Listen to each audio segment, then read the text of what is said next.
In 1973, Pink Floyd released The Dark Side of the Moon, one of the most influential albums ever recorded. Among its standout tracks, Time captured the essence of what made the record timeless. Built on an unforgettable mix of ticking clocks, Richard Wright's atmospheric keyboards, and David Gilmour's searing guitar solo, Time explored the fleeting nature of life. The song's lyrics warned of wasted years, speaking to an entire generation searching for meaning in a rapidly changing world. The album itself was a sonic revolution. Recorded with groundbreaking studio techniques at Abbey Road, it blended rock, progressive experimentation, and philosophical themes in a way no one had attempted before. Time wasn't just a track. It was part of a seamless concept album where every song flowed into the next, creating an immersive experience. The way it transitioned into The Great Gig in the Sky showcased the band's genius for musical storytelling. The impact of Time was immediate and lasting. Gilmour's guitar solo is often hailed as one of the greatest in rock history, a moment that defines progressive rock's emotional core. The Dark Side of the Moon stayed on the Billboard charts for a staggering 741 weeks, becoming a cultural phenomenon. For many, Time was the emotional centerpiece of that journey. Decades later, the song still resonates because its message is universal. Life moves faster than we realize, and if you don't seize the moment, it may pass you by forever. By 1973, Led Zeppelin had already conquered the rock world, but Houses of the Holy showed they weren't content with repeating themselves. Closing the album was The Ocean, a thunderous track that blended hard rock power with playful energy. The ocean, referenced in the title, was actually the sea of fans Zeppelin faced night after night, proof of how massive their shows had become. Musically, the Sheen is pure Zeppelin magic. John Bonham's drumming was explosive yet precise, laying down a groove that few rock drummers could match. Jimmy Page delivered a riff so sharp and infectious that it immediately became a concert favorite. Robert Plant's vocals were confident and joyful, with a nod to doo-wop in the outro that revealed the band's love for older musical traditions. What makes The Ocean historically significant is how it captured Zeppelin at their most confident. This wasn't a band still searching for their sound. They had defined it, and now they were playing with it. Unlike the darker, mystical undertones of their earlier albums, Houses of the Holy leaned into experimentation, from reggae influences to orchestral arrangements. Yet, The Ocean grounded the record in raw rock and roll energy. Live, it became a staple, often extended into jam sessions where the band showed off their unmatched chemistry. The song proved that even while expanding their horizons, Led Zeppelin could still deliver straightforward rock that shook stadiums. For many fans, The Ocean wasn't just a song, it was an anthem celebrating the power of music itself. In 1973, the Rolling Stones shocked fans with Angie, a haunting ballad that contrasted sharply with their usual swaggering rock sound. Taken from the album Goat's Head Soup, the song showcased a vulnerable side of Mick Jagger and Keith Richards' songwriting partnership. Stripped down, acoustic-driven, and deeply emotional, Angie became one of the Stones' most enduring hits. The track was written primarily by Richards during a period of turmoil. Struggling with heroin addiction and facing legal troubles, Richards found solace in the idea of farewell, whether to a lover, to a moment in time, or to his own struggles. Jagger's delivery turned those feelings into a universal plea of heartbreak and acceptance. Nicky Hopkins' piano playing added a layer of elegance, making Angie one of the Stones' most beautifully arranged songs. When released, Angie went straight to #1 in the U.S., proving the Stones could dominate the charts, not just with rock anthems, but also with tender ballads. The song also marked a shift in the band's reputation, from dangerous outlaws of rock to artists capable of deep introspection. Culturally, Angie connected with audiences during a time when rock was expanding beyond rebellion and noise.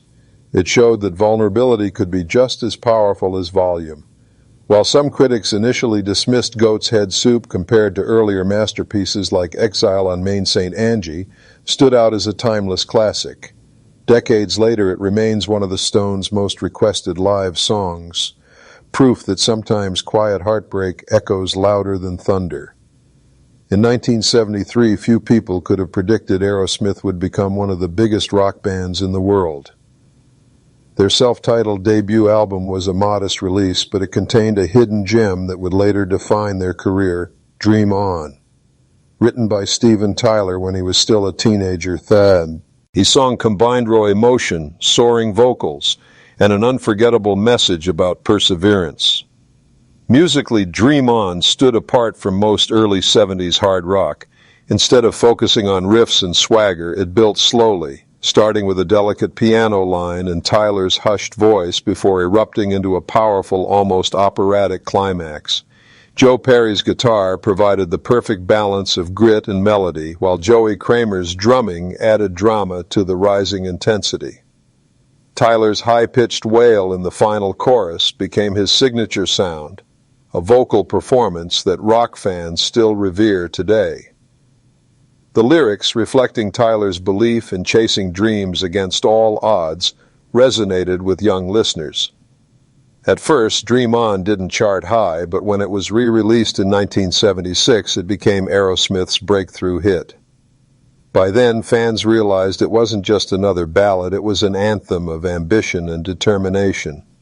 In hindsight, Dream On was the seed of Aerosmith's legacy. It showed their ability to blend hard rock grit with emotional depth, paving the way for decades of success. Today, it's impossible to imagine the band's history without it. For many fans, Dream On isn't just a song, it's a life philosophy. By 1973, David Bowie was at the height of his Ziggy Stardust fame, but he refused to stand still. Aladdin Sane, often described as Ziggy Goes to America, explored new sounds and themes inspired by Bowie's U.S. tour. Among its standout tracks, the Genie became one of his most iconic singles. Gritty, bluesy, and brimming with swagger, it showed a rawer edge to Bowie's glam rock persona. Built around a stomping riff from guitarist Mick Ronson, the Genie had a primal energy that contrasted with Bowie's more theatrical work. The lyrics painted a portrait of a wild, free spirit, a character partly inspired by Iggy Pop, Bowie's longtime friend and collaborator. It was both a tribute to American rock roots and a statement of Bowie's ability to transform them into something fresh. The song's success was massive, reaching number 2 in the UK and climbing the US charts. The Genie proved Bowie could cross over beyond cult fame. Its performance on television, especially on Top of the Pops, cemented Bowie's reputation as a master of style, charisma, and reinvention. Historically, the Genie bridged glam rock with traditional blues, showing Bowie's ability to blend old and new. It also highlighted how he absorbed American culture and reflected it back in his own unique style. For many fans, it marked the moment when Bowie moved from being a rising star to a cultural icon whose influence would ripple across rock, punk, and pop for decades to come. In 1973, The Who released Quadrophenia, a double-album rock opera that told the story of Jimmy, a troubled British youth navigating identity, rebellion, and despair. Closing the album was Love, Reign O'er Me, a song that became not just the emotional climax of the story, but also one of the most powerful tracks in The Who's entire catalog. Roger Daltrey delivered one of his finest vocal performances, Seas, handling desperation and hope in equal measure. Pete Townshend's composition combined delicate piano melodies with explosive guitar and orchestration, building into a thunderous storm of sound. Keith Moon's drumming was chaotic yet controlled, mimicking the turbulence of Jimmy's emotions, while John Entwistle's bass anchored the chaos with precision. Lyrically, the song was both personal and universal. Jimmy, drenched in rain, sought redemption and meaning. Townshend himself saw the rain as a metaphor for cleansing and spiritual renewal. The combination of raw rock power with orchestral grandeur made the song a masterpiece of dynamics. Although Quadrophenia was overshadowed in its time by Tommy, Love, Reign O'er Me became a fan favorite and a staple of The Who's live shows. It captured the full range of the band's power, delicate, explosive, and deeply emotional all at once. Decades later, the song found new life in films like Rain Man, reminding listeners of its timeless message. More than just a finale to a rock opera, Love Reign O'er Me stood as one of the ultimate examples of rock music's ability to express both pain and transcendence.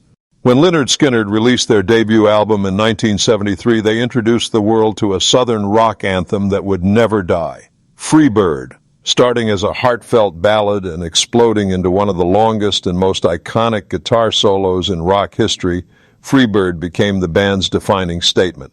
Written by Alan Collins and Ronnie Van Zant, the song was originally inspired by Collins' girlfriend asking why he didn't write songs with meaningful lyrics. Van Zant responded with a meditation on freedom, love, and the desire to move on. Delivered with his soulful southern drawl, the words connected with listeners who felt the pull between roots and independence, but it was the song's second half that made history. The guitar duel between Collins and Gary Rossington turned Freebird into an epic. Its extended outro solo wasn't just a display of technical skill, it was pure emotional release, a soaring expression of what Southern rock could be.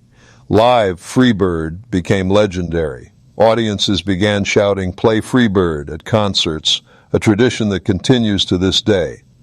The song's reputation grew even larger after the tragic plane crash in 1977 that killed several band members, cementing it as both a tribute and a legacy. Freebird wasn't just a song, it was a cultural moment.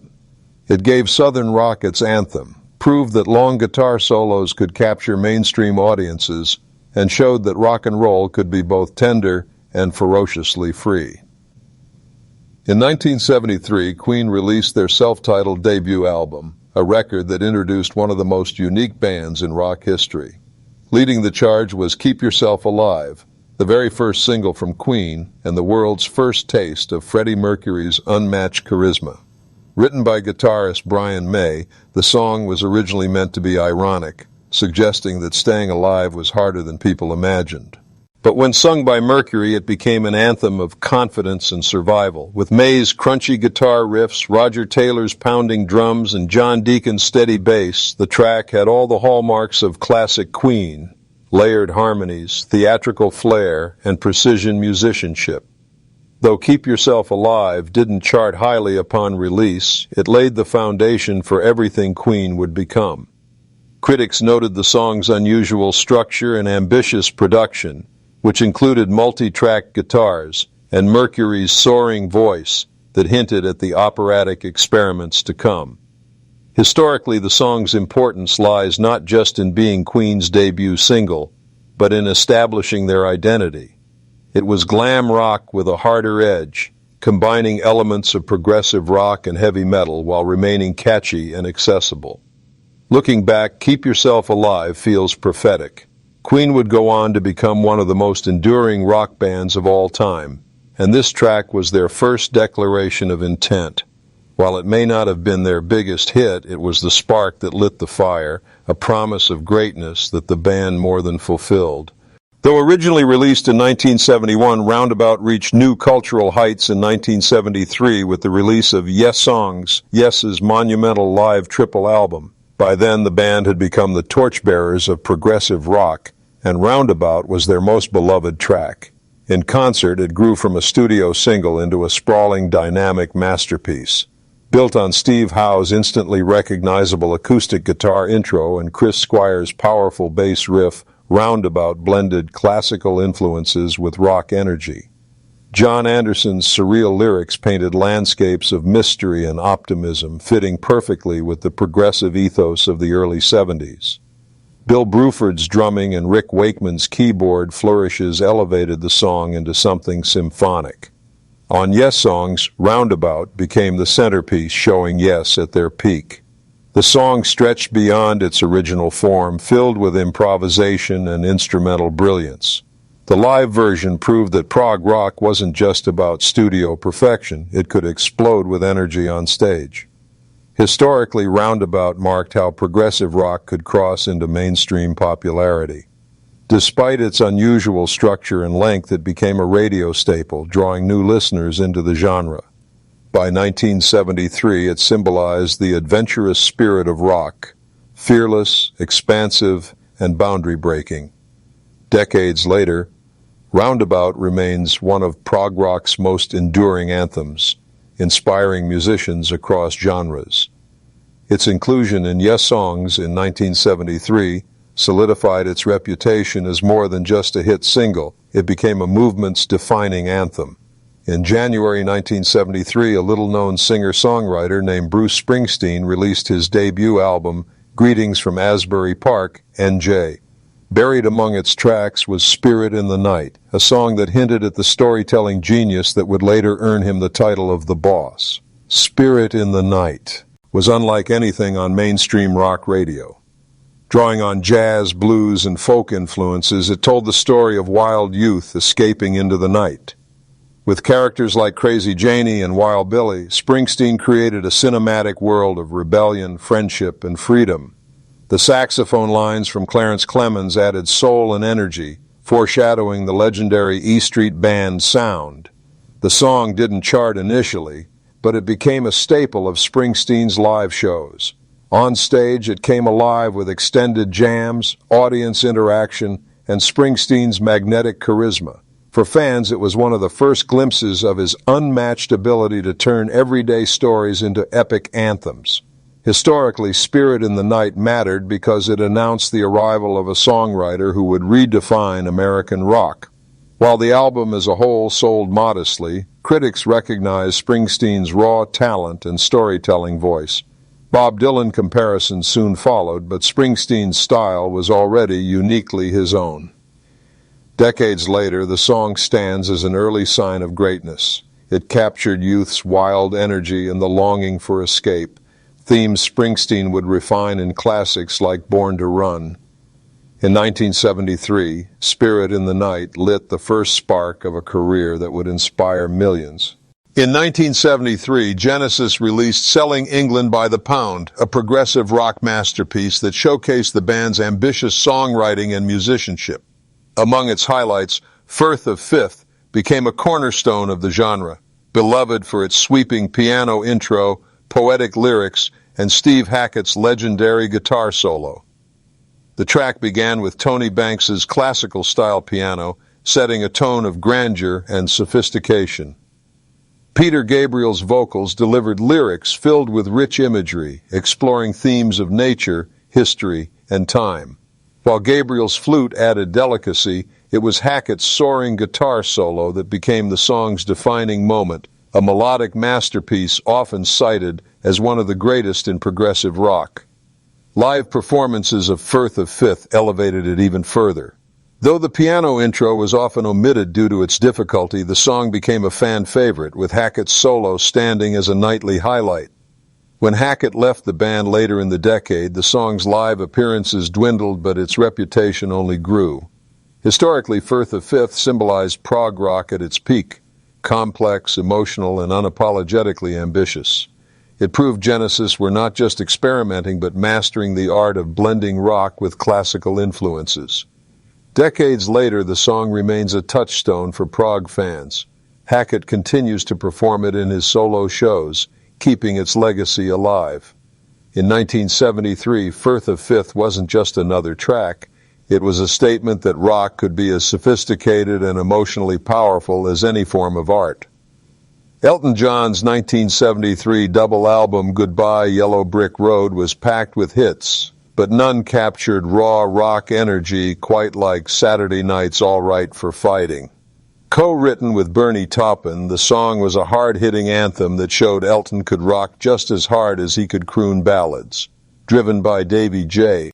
Stone's razor-sharp guitar riff, the track was inspired by British pub culture and Saturday night brawls. Taupin's lyrics painted a picture of youthful rebellion, chaos, and release, perfectly matched by Elton's aggressive piano playing and fiery vocals.